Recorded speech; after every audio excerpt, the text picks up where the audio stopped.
చేసుకుంటారు. మీరు ఇక్కడికి వచ్చి సబర్మతి రివర్ ఫ్రంట్ చూద్దామని మా గుజరాత్లో మా మోడీ గారు ఎంత గొప్పగా చేసిండో అని.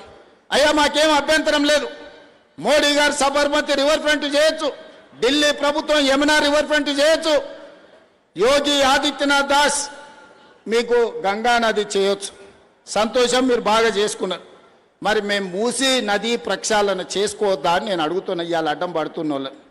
ఇవాళ ఈ మూసీ రివర్ డెవలప్మెంట్ ఫ్రంట్ ద్వారా గండిపేట నుంచి గౌరెల్లి వరకు 55 కిలోమీటర్లు ఈరోజు అంతర్జాతీయ స్థాయిలో మనం అభివృద్ధి చేసుకుంటే ఆర్థికంగా నగరం టూరిజంలో అభివృద్ధి పదం వైపు నడుస్తుంది.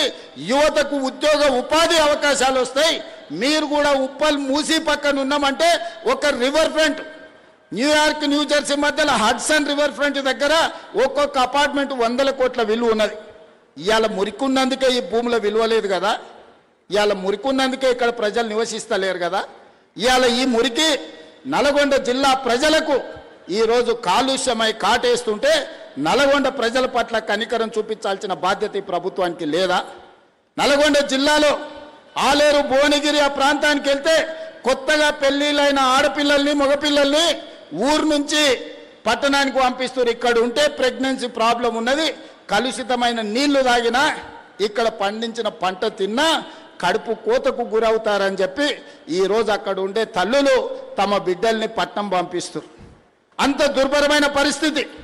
ఒకవైపు నల్గొండలో ఫ్లోరైడ్ ప్రాబ్లం, రెండో వైపు మూసి కాలుష్యం, చచ్చిన శవాల కలేబరాలు ఈరోజు నల్గొండ జిల్లా కొట్టుకొస్తుంటే ఆ ప్రాంతంలో ఉన్న ప్రజలు మూసి ప్రక్షాళన చేయమని నన్ను తీసుకెళ్లి పాదయాత్ర చేస్తే నేను చూసి వచ్చిన. నేను ఇవాళ మిత్రులారా, మనం ఎందుకు మూసీ నది ప్రక్షాళన చేసుకోవద్దు? మూసీ నది ఒడ్డున ఉన్న పేదలకు ఏవైనా ఇల్లు పోతే ఇల్లు ఇద్దాం, ఉపాధి పోతే ఉపాధి కల్పిద్దాం, ఉద్యోగ అవకాశాలు కల్పిద్దాం. అవకాశం ఉన్న దగ్గర అభివృద్ధి చేద్దాం, వాళ్ళను వాళ్ళ పిల్లల్ని మంచి స్కూళ్ళల్లో చదువులు చెప్పిద్దామని నేనంటే లేదు, మేము అడ్డం పడతారంటారు. ఇవాళ కేంద్ర మంత్రిగా ఉన్న పెద్ద మనిషి ఇవాళ పెద్ద పెద్ద మాటలు మాట్లాడుతున్నాం.